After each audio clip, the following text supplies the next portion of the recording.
Maganda ang sikat ng araw ng umagang iyon ng Sabado.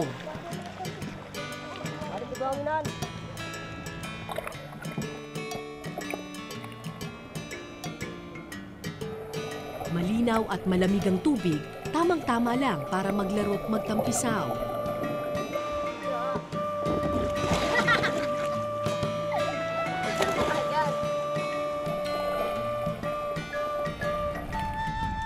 Pero para kay Anthony at sa kanyang mga kasama, hindi ito larong bata.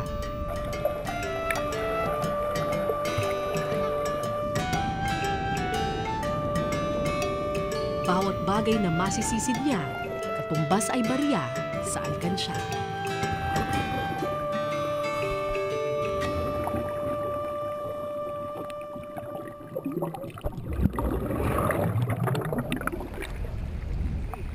Araw-araw sumisisid para kumuha ng sea cucumber o balatan kung kanilang tawagin ang mga bata ng Sulangan Eastern Samar.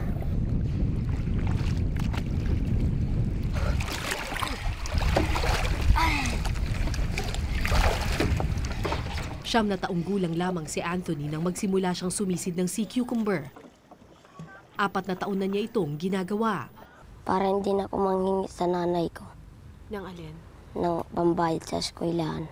Para hindi mahirapan ang nanay. Para hindi lang silang tumutulong. Dapat kami rin tumulong para lahat kami hindi mahirapan.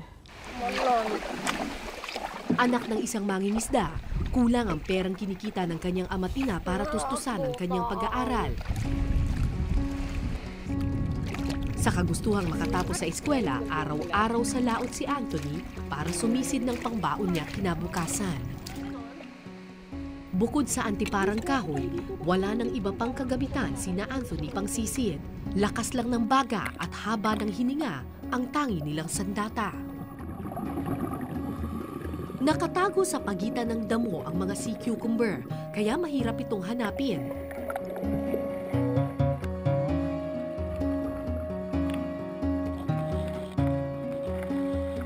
Pero pursigido sina Anthony.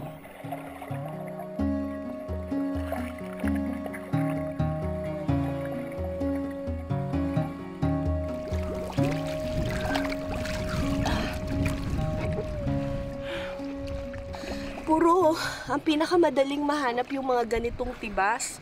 Ang problema, ito rin yung pinakamura. Yung mga medyo brown yung color, yung mahal, yun yung puron. Problema naman, kakulay naman niya yung grass dun sa ilalim, kaya ang hirap hanapin.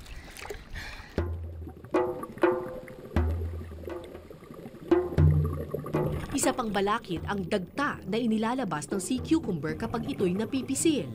Makapit ang dagtang ito, mahirap tanggalin.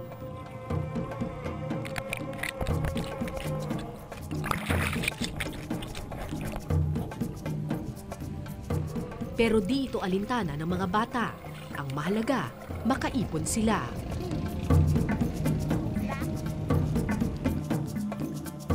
Kaya naman inabot na kami ng mahigit 5 oras sa laot, hindi pa rin tumitigil sa pagsisid sina Anthony.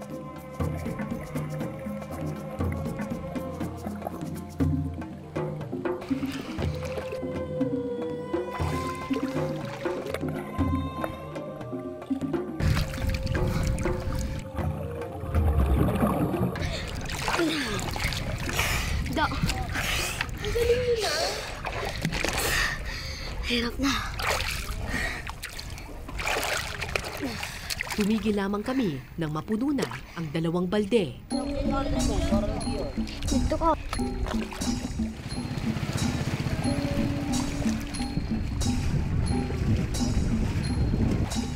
Pagdating sa Pampang, akala ko tapos na ang trabaho at pwede nang magpahinga.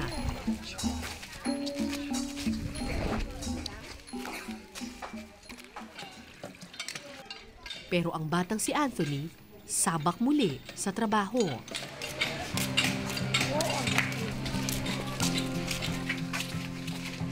Kumita siya ng 5 piso sa pag-iigib ng tubig. Pagkatapos, naglinis pa siya ng sasakyan. At nagkargador pa ng bigas at dilata.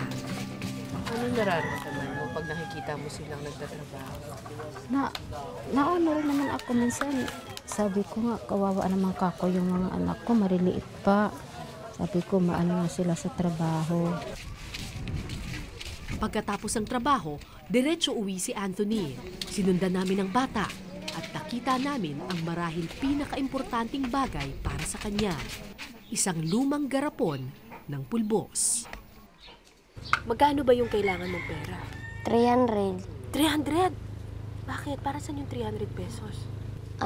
Eskwelahan at saka ang damit ko. Anong damit at saka gamit ang kailangan mo? Bado, tsaka papel, notebook, tsaka ballpen. At saka sa pag-high school ko, kailangan ko ng damit.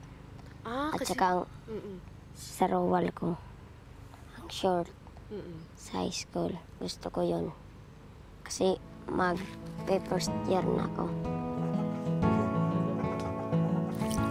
Alas 5 na ng hapon doon, oras na ng pahinga. Pero si Anthony, balat lamang ng sea cucumber ang binibili sa bayan. Kinukuha raw ito sa kanila ng mga taga Maynila para gamitin sa mga Chinese restaurant at specialty stores. Dahil balat lang ang binibili, bawat isa kailangan nilang tanggalan ng bituka.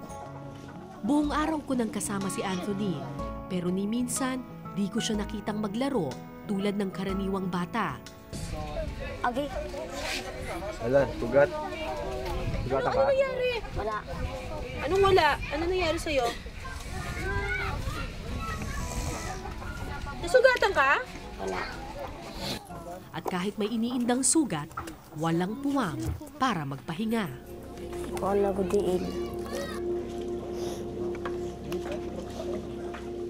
Mahigit 1 oras na kaming naglilinis ng mga sea cucumber, malansa ang bituka at kumakapit sa kamay ang dagta. Pero tuloy pa rin si Anthony, kailangan daw kasing maibenta ang sea cucumber bago magdilim.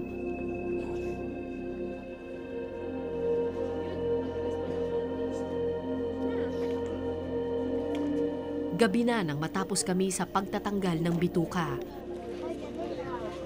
Bitbit ang 2 balde ng sea cucumber, naglakad kami patungo sa susunod na purok.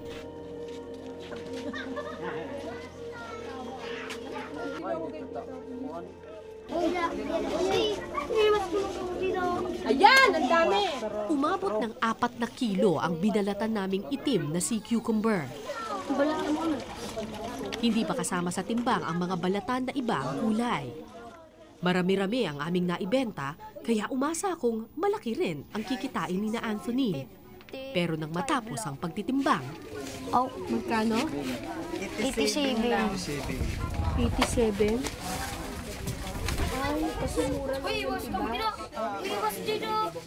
yung marami na 2 balde nung nung na kulay itim na sea cucumber, nung natanggalan natin siya ng bituka, isang balde na lang siya kasi naging manipis. Tapos lumalabas 4 kilos lang siya. Eh, mura lang pala ang benta nila, 10 pesos lang per kilo. Yan ang pinakabili. hindi ako makapaniwala nung mga oras na iyon. Ang buong araw na pinagpaguran ng mga bata, 87 pesos lang ang katumbas. Ang masaklap pa, 9 silang maghahati-hati sa 87 pesos na iyon. Panluto na inina. Thank you po. Salamat po.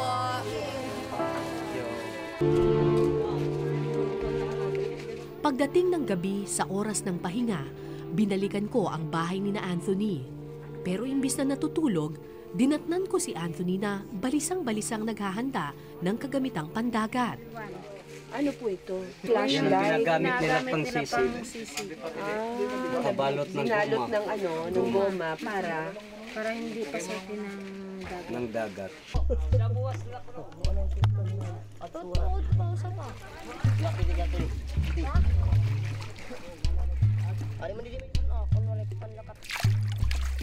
Alas 9 na noon ng gabi, pero wala pang balak matulog si Anthony. Kapag gabi raw kasi, naglo-low tide ang dagat. Ito rin daw ang oras kung kailan naglalabasa ng mga poron. Isang klase ng sea cucumber na mas makinis ang balat, kaya mas mahal sa pamilihan.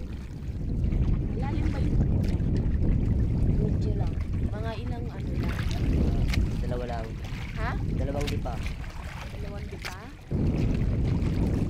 Malakas na hangin ang sumalubong sa amin sa gitna ng dagat. Malakas lang yun talaga yung hangin. Hanging amihan to. Pero wala namang pong bagyo. Ang problema, kapag malakas ang hangin, eh baka malakas din ang alon.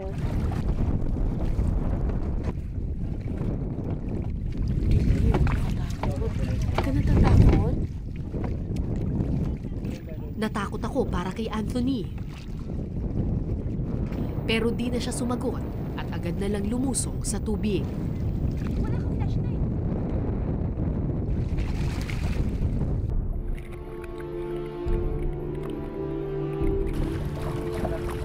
Tanging buwan lamang ang nagsilbing ilaw namin at ang aandap-andap na liwanag mula sa flashlight ng mga bata na nakalubog sa madilim na karagatan.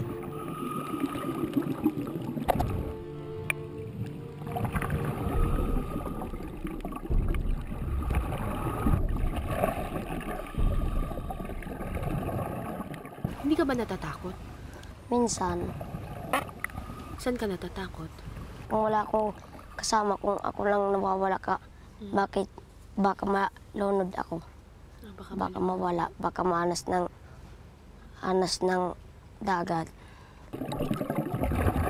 Maya-maya, umahon na ang ilan sa mga bata. Ano yan? Ay, ano ba yan? Bukod sa pugita, nakakuha rin sila ng ilang puron. Saan sila? Sobrang lawak ng dagat dito at sobrang dilim. Hindi ko alam kung paano magagawa ng mga bata na maghanap ng mga sea cucumbers at iba pang mga lamang dagat dito sa ganitong kadilim na dagat na ang gamit lamang nila ay ganitong klaseng flashlight. Pero so far, after 30 minutes, ito na yung nakuha nila. Meron silang nakuhang sea cucumber, medyo maliit nga lang ito. Para kumita sila, kailangan nilang mag-ipon ng siguro mahigit 30 ganito or mas marami pa para kumita sila ng 100 to 120 pesos. Tapos, nakakuha rin sila ng mga ganitong klaseng shell na nabibenta nila for 2 pesos each.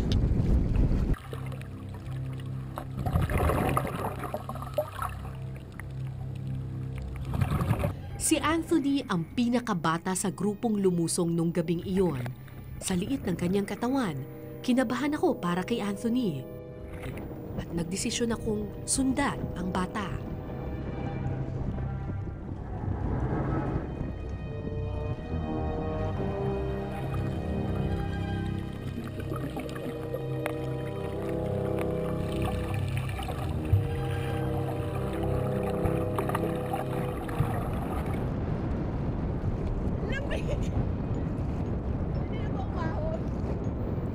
Parang tinunaw na yelo sa lamig ang tubig.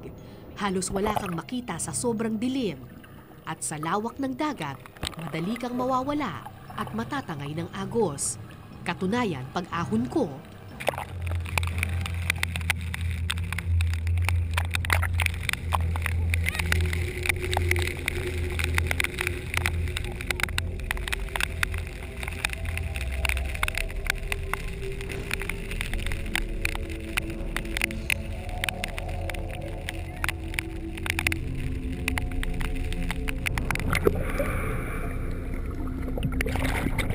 makalipas ang ilang minuto, nahanap ko rin ang tamang daan.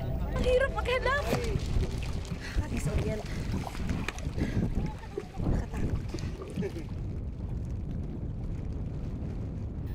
Nasa bangka na rin si Anthony nung mga oras na iyon, kaya panatag na ang aking loob. Agad na binalutan ng plastik ang maliit na katawan ni Anthony. Ginaw na ginaw ang bata. Pagkatapos ng 2 oras na pagsisid ng mga bata dito sa dagat, ito yung nakuha nila. 6 na sea cucumber, tas may mga maliliit sa bangka namin ni Anthony. Meron kaming... Pwede kong isama na dito? Pwede ko na isama na dito. Isama ko na dito yung iba. Lahat-lahat yung nakuha nila. Tingin mo makakaabot na to ng 100? Hindi ba? Hindi. Mga magkano lang to? Kansya daw po. 30 pesos pala. lang. 30 pesos lahat-lahat na? Hindi. Mga Dahil nangangatog na sa lamig si Anthony, akala ko uuwi na kami. Pero maya-maya pa, lumusong na naman ang bata. Kulang pa raw kasi ang puron na nakukuha nila.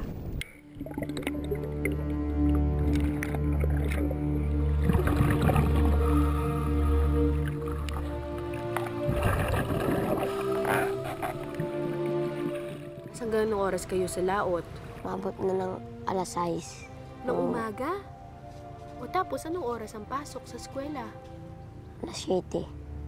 Eh kailan ka matutulog? Hindi na. Magkakape na lang.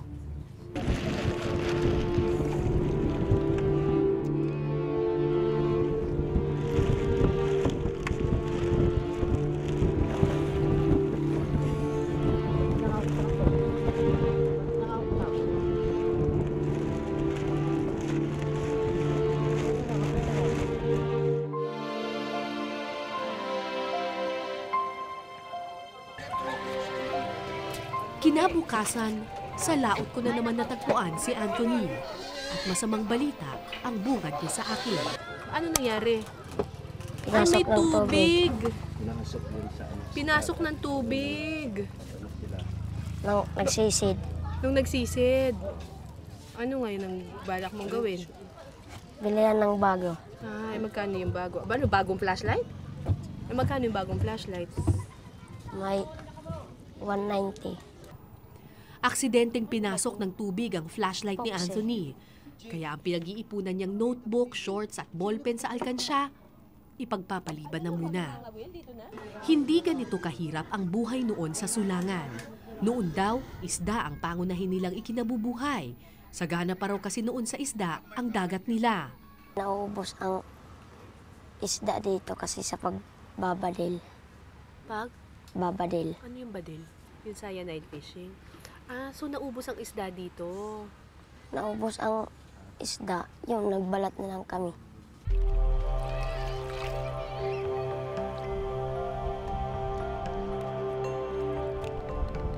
Pero ngayon halos wala ka nang makukuhang malalaking isda.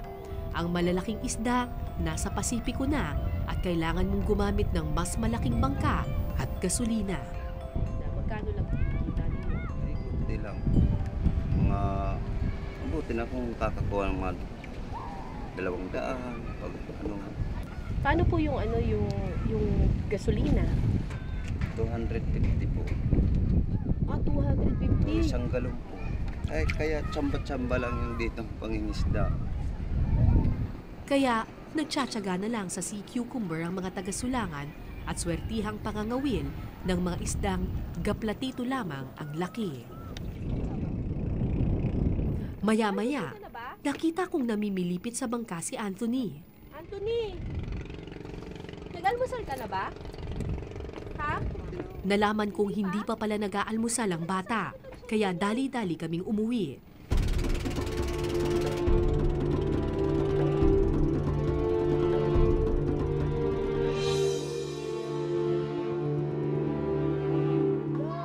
Sa bahay, nag-almusal ng kape at biskwit si Anthony. Namimilipit man sa sakit, pinilit ng bata na tumayo. May babalatan pa raw kasi siyang sea cucumber na nakuha nila nung gabi. Dating gawi, isa-isa na naman naming nilinis at tinanggalan ng bituka ang mga sea cucumber. Mas mataas ang kalidad ng mga sea cucumber na nakuha namin ngayon. Sana magbunga ng biyaya ang kanilang pinaghirapan.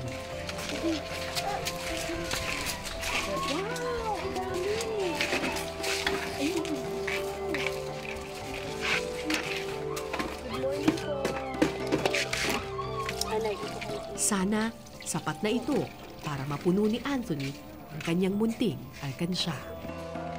Hangad langit. Hangad. Langit. Hangad langit ang tawag dito. Bakit?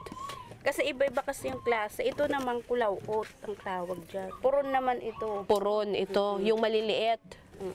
Bali, ito yung class din. Ito yung pinaka-class. Mahal kasi yan eh. May iba't ibang klase ng sea cucumbers na masisisid sa dagat. Depende sa kulay at kinis ng balat ang presyo ng bawat isa. Karamihan sa mga nakuha ni na Anthony noong gabi at madaling araw ay ang makinis na puron na mas malaki raw ang presyo. Kaya umasa akong malaki-laki rin ang maihuhulog ngayon sa alkansya ng bata. Ate, ano po kami? Ano na, Ivy? 1.9 kilos. Pero ng oras na ng kwentahan, Plus 16, plus 4. 248. hindi ako makapaniwala. Pinaulit ko pang muli ang computation. Pero 248 pesos lang talaga ang makukuha nilang pera. 240. Naalala ko na may mga nakuha pa kaming shells nung gabi. Baka dito makaswerte kami. Hello po, Nay. Good morning po. Ibibenta lang po namin to. Ilan po yan ka po? Ilan po? 17? 1, 2, 5, 6, 7. Ilan lahat? 17 po. Pero piso lang pala ang halaga ng bawat isa. 17. Thank you po, te. Salamat po. 248 plus 17. 265. 265. Nang ibigay ni Anthony ang pera sa kanyang mga kuya, napakamot na lang ng ulo ang isa. Ang 265 pesos kasi, paghahati-hatian pa ng 9 na batang matatanda. 265 divided by 9. Ilan nga yun? 29. 29.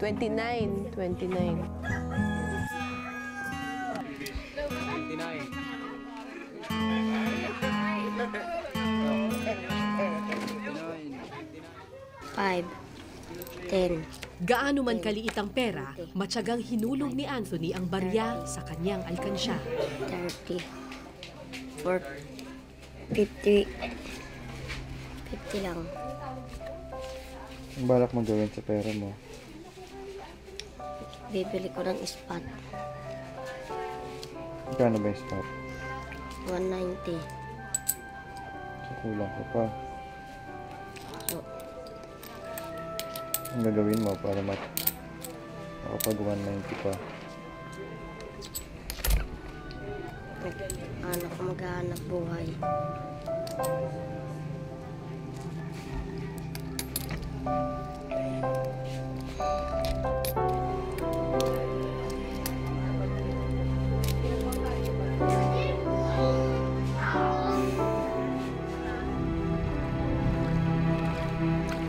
Kaya pagdating ng hapon, sa laot ko na naman natagpuan si Anthony. Animoy mga magsasaka ng karagatan, matyagang inaararo ng mga bata ang buhangin para kumuha ng maliliit na sigay.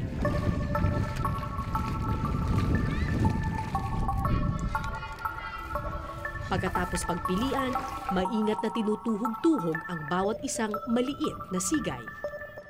Magkano binibenta yung ganito, Nay? 40. 45 yata ito, yung isang 1 dozen. Ang malaki-laking sigay naman na kanilang nakukuha sa pagsusudsod, isa-isa nilang pinupukpok para kunin ang maliliit na alimasag sa loob. 4 na oras sa pag-aararo ng dagat sina Anthony. Masakit na ang maliliit niyang balikat, pero tuloy pa rin sa trabaho ang bata. Magkano bayad mo sa pagsusudsod? Meron rin 50 gantang. Yung isang ganyan. O ano? 3. 3 baso. Hindi, Caltex. Hindi biro ang trabaho sa laot, pero kung inalagaan lang sana nila noon ang karagatan, sana imbis na sigay, isda sana ang inaani nila ngayon. Pero ngayong bumigay na sa pang-aabuso ang karagatan, wala silang magawa kundi magtiyaga sa latat ng dagat. Ang kasalanan ng nakaraan, bata ang tinatamaan.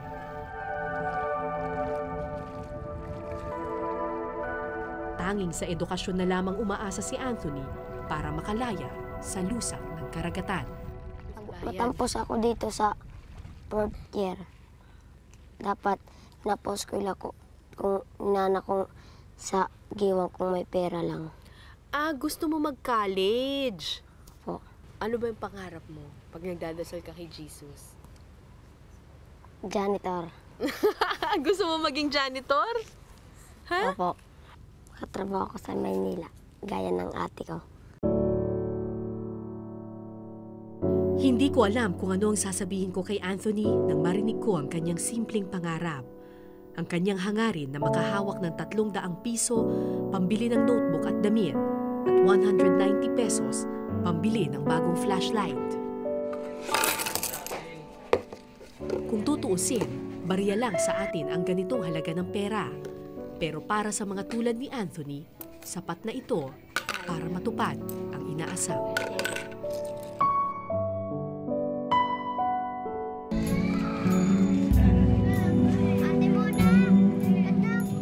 Maganda ang sikat ng araw ng umagang iyon ng Lunes. Malinaw ang tubig, tamang-tama lang para sumisid.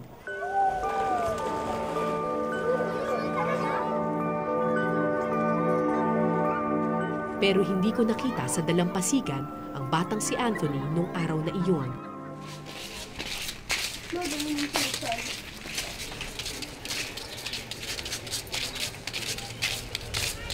Jo!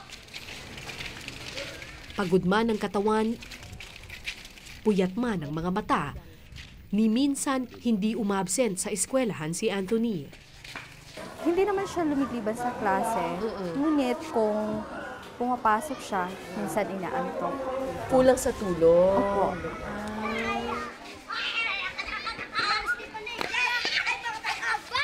Ayon kay Anthony, minsan gusto nang magpahinga ng kanyang katawan, pero pinipilit pa rin niyang pumasok.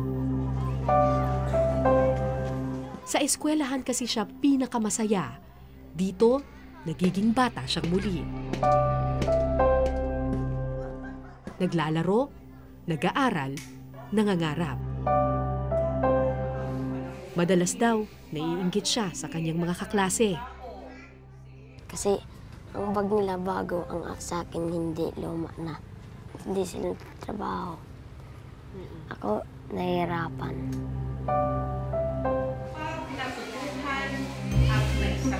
Pumapasok tayo sa eskwelahan para makapagtrabaho sa kalaunan.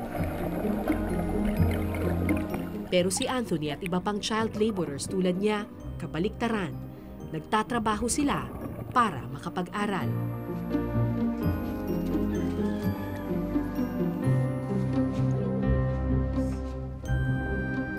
Karapatan ng bawat bata ang mabigyan ng magandang edukasyon. Pero kung tunay ngang libre ito, bakit kailangan nilang magtrabaho para makamit ang karapatang ito? Dahil sa sipag at tiyaga, Nung araw na iyon, tagumpay at pagpupursige ang leksyon sa paaralan.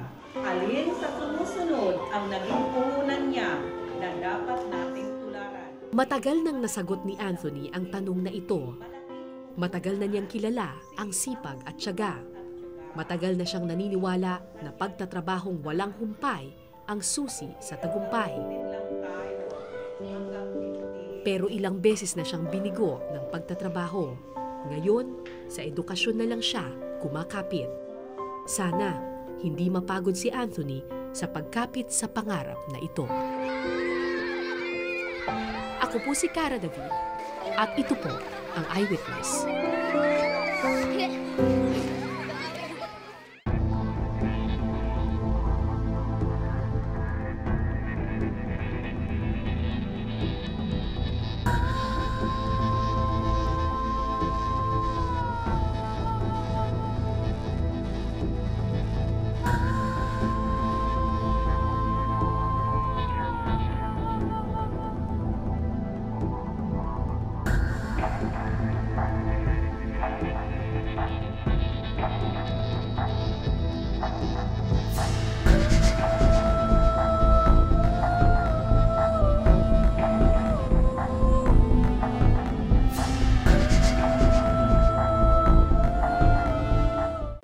Maraming salamat sa pagtutok ninyo sa Eyewitness mga kapuso. Anong masasabi ninyo sa dokumentaryong ito? I-comment nyo na yan. Tapos mag-subscribe na rin kayo sa GMA Public Affairs YouTube channel.